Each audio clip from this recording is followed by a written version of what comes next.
Chris Lee and Blake Lovell of Southeastern 14 here. Blake, we got a ton of news in college basketball because college basketball news never stops these days. Lots of transfers in and transfers out that affect SEC hoops. Where do you want to start here? What's the biggest story?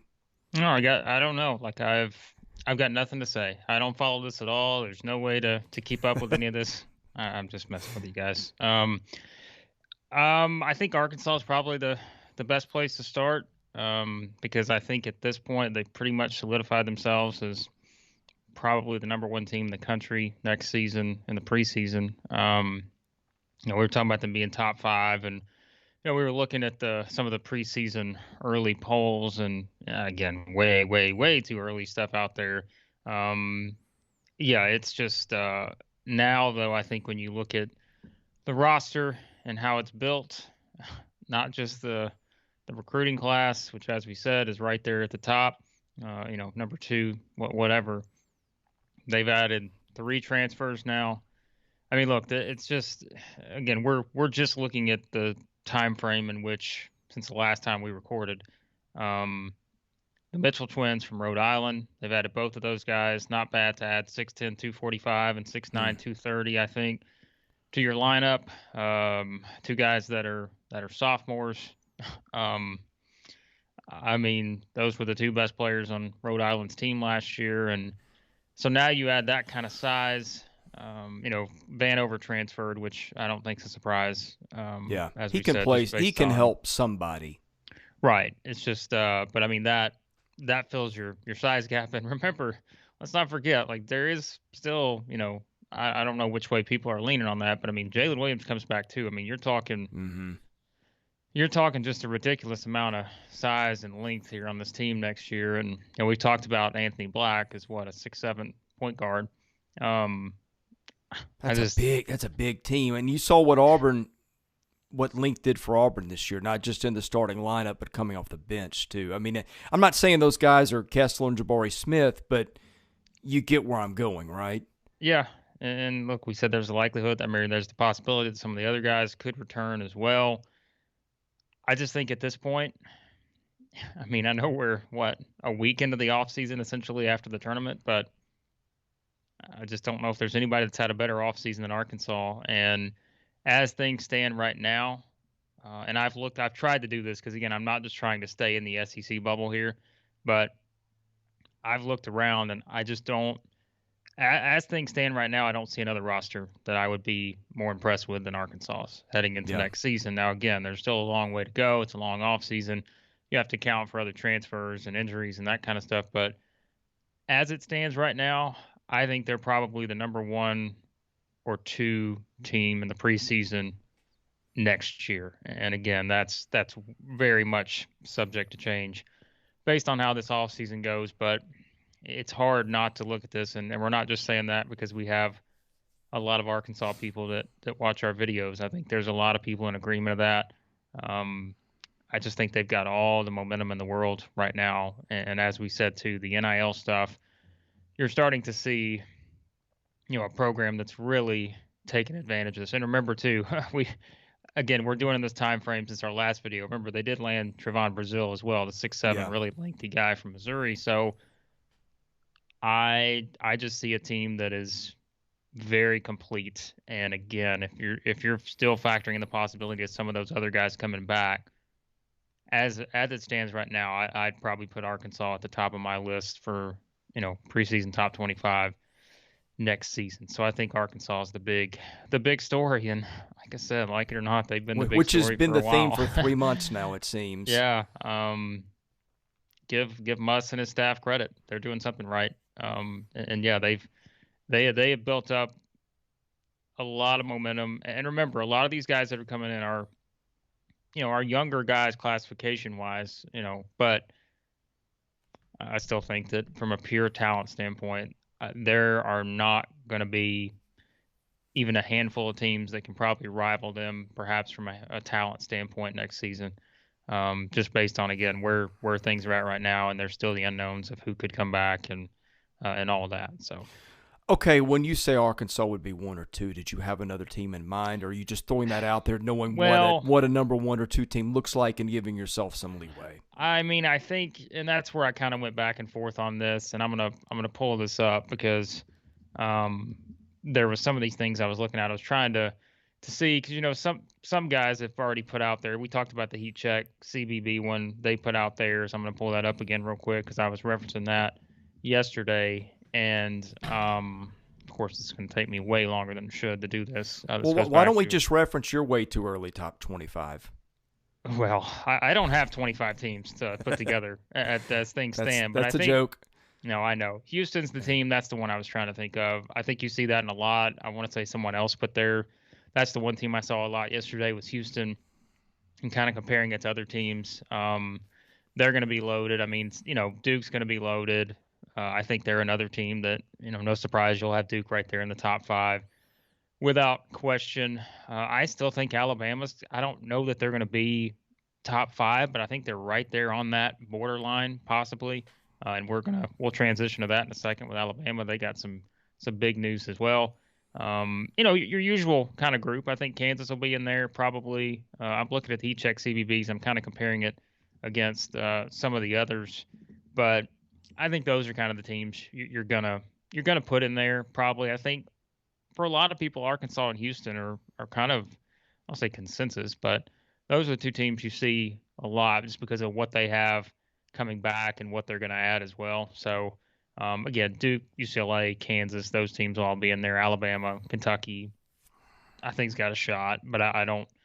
As I said, I think Arkansas would be the leader in the clubhouse in the SEC right now as things stand going into next season. So yeah, I think that's probably, of course, someone's calling me right now. It may be another SEC coach to try to lobby for that top 25 spot as Right. well. But I bet it's Dennis Gates. That's my bet. call me back, Bruce. I can't talk right now. I'm just kidding. That's not Bruce Pearl calling me. But yes, I think that's again. There you go. Arkansas is easily top five for me. They're probably the top team. But I think if you want the comparison points, probably that group of Houston, Duke, Kansas, maybe UCLA, those kind of teams. So. Okay, I'm going to ask you a question that I know you can't answer, and the proper answer is not has been contacted by because we know how that goes. But Cario Aquindo left Georgia, along with a few other players. Any clue where he lands? No. That's what I knew what you were going to say, but I had to ask. Not a clue. Yeah, I have no idea. And like we said, anytime there's a coaching change, never surprised by guys transferring at all. No, he'll have no shortage of options. So I haven't looked at like you'll see the tweets where this guy's been contacted by this team. I assume it's half the country at this point. Yeah. So, yeah, he'll have no shortage of options because, like I said, he was a really good player on a bad team, but I think that he's a really good player on a good team too. So I think that he'll be just fine and he'll have a lot of options. Are there SEC schools that would love to have him? Sure, but a lot of other power conference schools probably would love to have him too. So not sure on him. To circle back to Alabama, Mark Sears announced that he was headed to Alabama. That's a big one. I mean, that really is for this Alabama team because we talked about what they could look like next season, and obviously they've got a good group of players, McDonald's All-Americans coming in too, and so they're gonna kind of build around that. But an Alabama native coming back, home, and I mean, guys, he averaged 19.6 points per game last year and 6 rebounds and 4.1 assists. He's a 6'1" guard. So if you watched him play, you probably, I mean, obviously it wasn't to the extent, but if you saw Ohio, when was that? Was that the previous year they made was that the previous year that they were a popular pick to, I don't know, it was the NCAA tournament, but they had the Preston kid a year or two ago. I think they was still beat with them Virginia. this year. Yeah, they beat Virginia and then they lost to Creighton in that next game. But his role was not to the extent during that run as it was this past season. Like this past season, he was, the guy. He was the go-to guy, and I mean, he was just, man, he was fantastic. And again, you're talking about a guy who can add a lot in a lot of different areas. Not to mention a really good shooter too. So to me, he's exactly the kind of player that I think will thrive under Nate Oates. And like we said, let's remember too, and I'm gonna have to pull this up. I've got so many tabs pulled up on my screen right now, but you've got the guys coming in. I'm trying to remember exactly where Alabama stands in the recruiting. They're third. Yeah, that's right. We talked about that. So they're still third in the recruiting rankings for next season because they've got Miller and Bradley and those guys coming in. So and Griffin as well, and I mean they've got a group coming in next season. So that's why I think Alabama will be a preseason top 10 team if you look at it from a talent standpoint. Now with adding Sears to the mix too, they're going to be. I think at least right now it's probably Arkansas, Alabama, 1-2. I think Kentucky is certainly going to be right there. You could probably put those three teams in any order, perhaps. Although I still think I'd give the nod to Arkansas right now. But yeah, I think it's those three teams. I think the way they're gonna be built. I think they're all three Final Four good for sure. And as we say, that's just something you say without knowing how the season plays out or the matchups or anything in the tournament. But yeah, I think that was a huge win for Alabama because I think he will be a lot of fun to watch with Nate Oates. I think leading the way there. How many players in the portal? 6 million. I think it's around 6 million right now, 6.3. It's 1234. So it'll easily hit 1,500. So yeah, 1234. And like I said, that's, if you count it from an SEC standpoint, that's a good chunk of Georgia's roster here recently. Which will be the second year Georgia's lost a good chunk of its roster. Yeah. By the way, I forgot to mention, we were talking about Arkansas. I thought I mentioned it, I just realized I did. Jalen Graham also was the other one. I think we were talking about the Mitchell twins, and then, yeah, Jalen Graham averaged about 10 at Arizona State last year, 6'9". So they just got size all over the place with this group they're going to have. So, yeah. Which is weird given the way they played a year ago. Well, it's take what you can get. Because look, if we look at the lineup, let's see. I'm going to see if they have which they're not going to have it on their roster page, I don't think yet. But if we look at just the size standpoint of what they're going to have coming back and what they have coming in, like we said, Anthony Black, 6'7" point guard. Those other guys, Nick Smith, 6'4" guard. Walsh is 6'7". So they got other guys coming too. Let's not even forget about like Ford and those guys as well that are in that class. And then you've got Graham at 6'9", Brazil at 6'9", Mikal Mitchell at 6'9", Kai Mitchell at 6. One of those guys I think 6'10", listed at 6'10". But then remember too, Jalen Williams is still out there.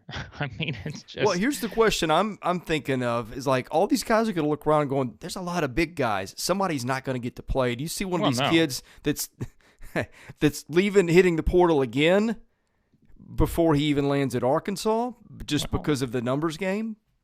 Yeah, and that's the thing, right? It's not everybody can play. It's the same thing. But look, here's the deal, like with the Jalen Williams thing, and I'm sure it's been talked about a lot on message boards and all this other stuff of whether Williams comes back and all that based on these additions they've made. But still, you're looking at a group here, and I think what's going to happen is of those freshman guys, like I think it's pretty clear that Black and why am I blanking? Smith, those guys are they're gonna start right away. I don't think there's any doubt about that. Then it's a matter of okay, like what is Jordan Walsh? Is he a 6-man type guy? But look, you've still got. Davis is coming back, right? There's a guard that's got experience no matter what, right? Like we said, you've got a team here that's going to be very good. So, yeah. So they're the top team, and like I said, Graham added to the mix, and yeah, there's so many different options for Arkansas next year, and like we said, I think that's where comparing them to the other teams right now, it's they're in a good spot for sure. What else on hoops? Well, we couldn't talk about SEC basketball without talking about Dennis Gates because there's no other option at this point.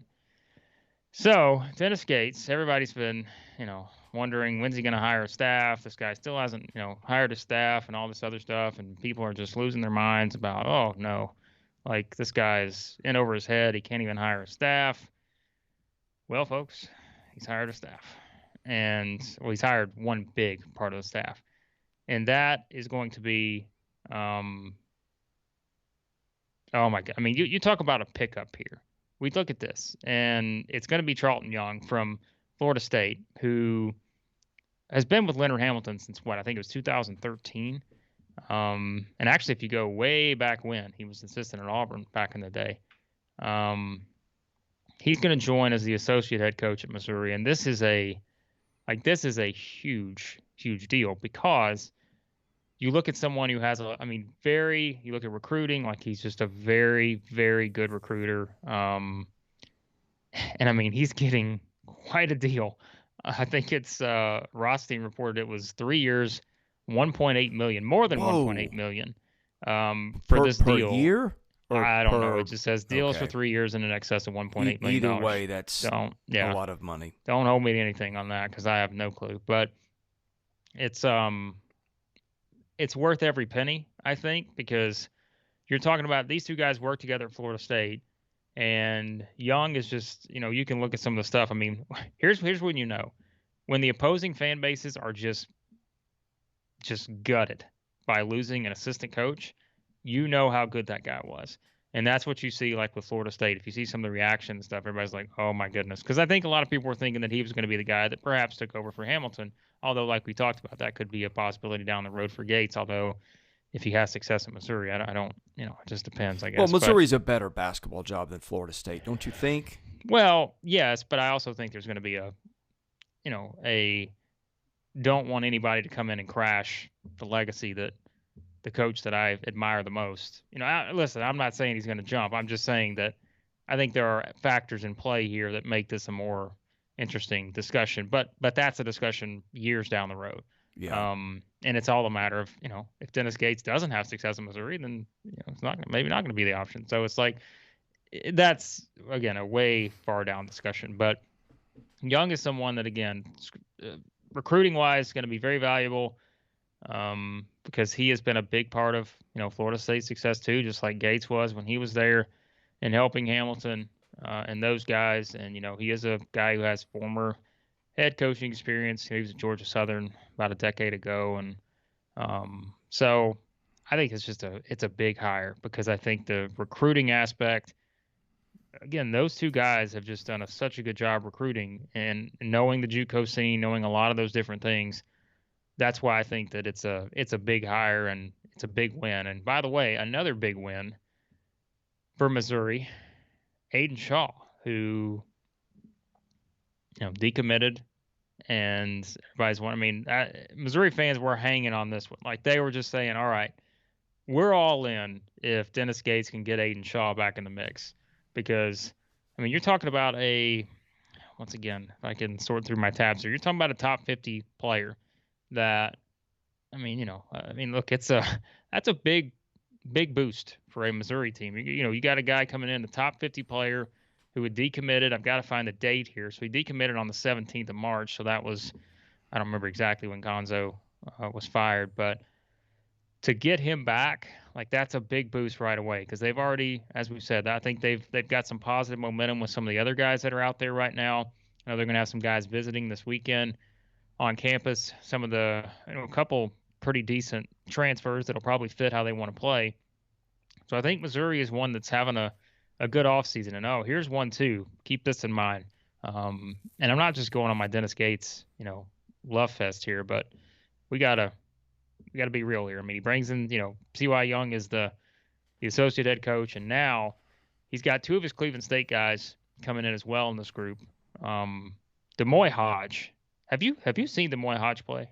No. All right. Well, let me just pull this up real quick because I know everybody gets tired of hearing me say, let me pull this up. But guys, we got a lot of moving parts here. All right. So Demoy Hodge was one of Gates's, better players at talking about offensive firepower. Was it 2 years ago? He had the 46-point game. He had 46 2 years ago in 32 minutes to play. He went 10 of 15 from the 3-point line. By the way, this wasn't against the D2 team. Okay, this was against Purdue. This was against Purdue Fort Wayne Horizon League play. He had 46 points. Now he's a little bit up and down in terms of consistency, but last year, he had multiple 30-point games. I think he had 3 of them actually. Very talented offensive player. He was one of those guys I remember when I talked to Gates when he took the job. He was one of those guys that, he leaned on a lot in terms of just being able to have that offensive ability. Trago Million's another one that's going to come in from Cleveland State. So basically what we're saying here with Missouri is if you had the hesitations from the beginning, there are a lot of things that are moving around now in place to where if you thought Dennis Gates didn't know what he was doing, there's a lot of signs to point to that not being the case at this point. He's doing a lot of things well, whether it's the coaching hire, whether it's getting Aiden Shaw back, whether it's getting some of these transfers, which I think inevitably he'll land a couple of these guys that are going to be visiting. I think they've got a total of 6 now in the group for this weekend. So that's a team to keep an eye on. I'm not just saying that because of Dennis Gates, but he's had a big offseason. And that's not to say that, some of these other new coaches haven't. Like we said, LSU's brought in a couple Murray State players. Todd Golden, I think, has built a pretty good staff at Florida. Even though, like we said, he's going to have to deal with some guys transferring like Appleby and such. But I think there's a lot to like about what Dennis Gates is doing early on at Missouri. Okay. Again, context being we don't know how everything's going to finish, but you know what they've got. You know what he can do. Gut feeling, Missouri in the NCAA tournament next year. I think they could be close just because of what we talked about in one of our other videos recently, and that was how much change there's going to be in the SEC. Right. Because there are, like we said, someone is going to finish 1 through 14, and so I think because there's so much change, I don't expect a lot from South Carolina.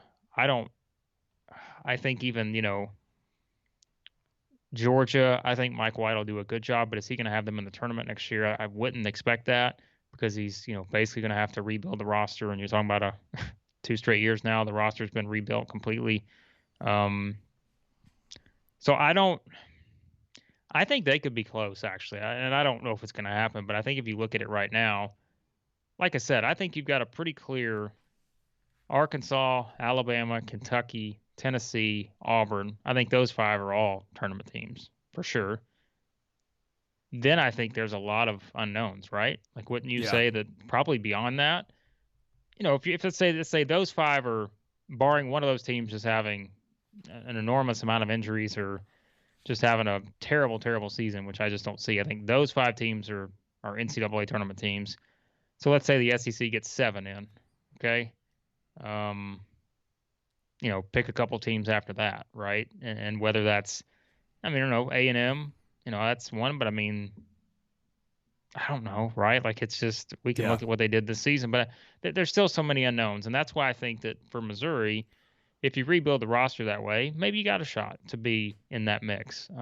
So it is a good question. I think it's certainly too early to know, but that bottom half from 7 to 8 to 14 are really, like I said, 6 to 14. I think there's a lot of questions at this point, just because you do have a lot of new pieces in place, and again, as the usual, there's a lot of just moving parts from the transfer portal and all that. So okay, let's do it this way: teams that are going to be in the tournament or have a great shot, teams that are just too far behind to not have a shot, which would imply a middle of we just don't know.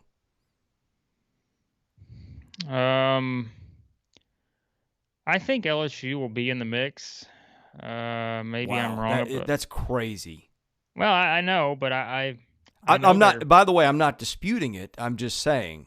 I mean, they have 0 scholarship players from last year, but I don't know. I think they could be around that spot. I mean, I think it's because you're probably looking at Matt McMahon, and he did add some of their, better players from Murray State. And remember, that's a 30-win team. I mean, it's not just picking it up from a random mid-major program, right? Like it's one of the best mid-major programs in the country. So, yeah. So I think maybe LSU. I don't know. We'll see. Way too early. So someone's going to hold me to these. Please don't, because I'm just doing this off the top of my head. A&M I think will be in that mix. I'd be surprised if they're not. I don't know exactly what their roster is going to look like, but I think A&M will be there. Florida's one I don't have a good feel for. Honestly, like I don't have a great feel for what Florida's going to look like next season. South Carolina, I just don't. I think they've got a lot. I think that's a multiple year process. Mississippi State, again, there's another one. Like I just don't know what to expect roster wise from Mississippi State. Vanderbilt, I don't think Vanderbilt will go too far in the opposite direction. I think they'll kind of stay in that group or move up a little bit. It depends on Pippen. Well, right, and that's right, what, and he had said during the season he was gone. He seems to have walked that back and has not made an announcement one way or the other. So that's one of those things that if he's back, yeah, I think I would say really good shot. If he's not, I'd find it very hard to think they can get anywhere close without him. Yeah, and I'm looking at all these like I'm just going to be honest with you. I don't know. Like some of these I can't even form an opinion. Like I don't know what Ole Miss is going to look like. I don't know what Georgia's going to look like. As I said, I don't know what South Carolina, Mississippi State, even Florida to an extent. I don't know what to expect necessarily. I mean, I just don't. Like it's hard. That's why I think if you're comparing it, like we go back to the Missouri discussion, I think that's why I would put them in that possibility. And that's not just me being high on Gates. I think it's top 50 recruit. He's got some wins, and I think he's going to pick up. He's already picked up the top JUCO player. I think there's a good chance he's going to pick up the number 2 JUCO player. So yeah, I think that's why. There's just so many moving parts. I can't tell you with great confidence that beyond those 5 that I mentioned earlier, I can't tell you with great confidence that I have a lot of expectations for anyone just because I don't know what their roster is going to look like. Do you miss the stability and predictability that used to be present a few years ago? Because I do listen to me talk for the past 30 minutes because do you know how many directions we've gone in? And I'm trying to, and that's why I'm having to just pull stuff up. It's one couching of language after another, and that's not a shot at you. It just that's how it is. I mean, there used to be times where we could do a 30-minute video and I could reel this off on the top of my head. But have you seen like how many times I'm like, oh yeah, let me make sure I got this player from Ohio right, or the Rhode Island guys, or I'm sorry, like I know who these guys are, but it's like you don't have the same amount of reference that you do with some of this other stuff. And there's so many things that are different from year to year. That's why like it is when people talk about the free agency and all this other stuff, we're talking completely different teams from year to LSU, 100% completely different team next year. Yeah. Georgia, probably the same almost, pretty much, right? I mean, well, when we grew up on SEC basketball, you would circle certain teams and say, yeah, they're going to be really tough when this group of freshmen becomes seniors, or this group of sophomores and freshmen becomes juniors, or however you wanted to couch it. You could see teams building. You could go into a gym, your own team, but you would have a pretty good guess if you followed it at what the other team's roster was without looking it up. And I miss that too. I mean, I know I guess it's pointless because that is gone, and if it ever comes back, it will take a seismic shift in the way how things are done, but here we are. Yeah. Like there are some teams right now I probably couldn't even name you 3 players on because I don't know if they're coming back, and, it's just I'm not even going to name those teams, but that's not being unprepared. That's just there's 1,235 now. It was 1,234 15 minutes ago. 1,235 guys in the transfer portal. There's guys that are entering the NBA draft that you have no idea if they're going to come back or not. You may think you do. You may think you have a pretty good idea of what they're going to do, but there's no definitive answer to that just yet. So, it's way, way, way early. And that's why all this stuff we discussed, it's all dependent on a variety of factors that will not be decided for another, at least a month. Yeah. So, yeah. We had baseball last night. Arkansas was rolling. Yeah. What do you know? I'll tell you, man, this is just Arkansas. The two surprises this year to me in the league are Tennessee across the board and Arkansas's pitching.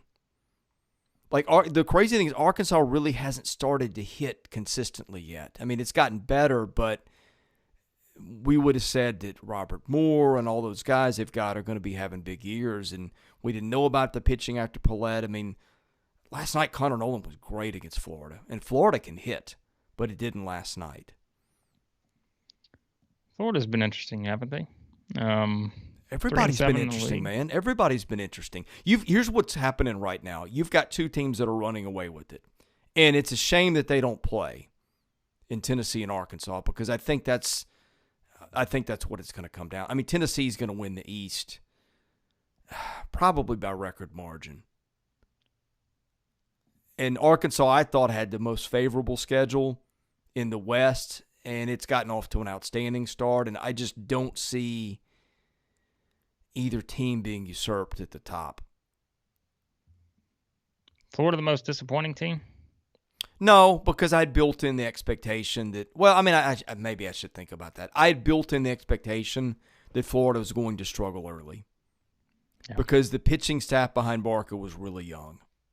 And now what's happened with Florida that's unfortunate, if you're Florida, is that you've seen Barco get beat 2 nights in a row, and it drops off a lot from there. Their bullpen faltered a little bit last weekend. They'd had some good arms there. I think they and Vanderbilt are the two teams that we got to be concerned about right now because I don't know if Vandy's going to hit.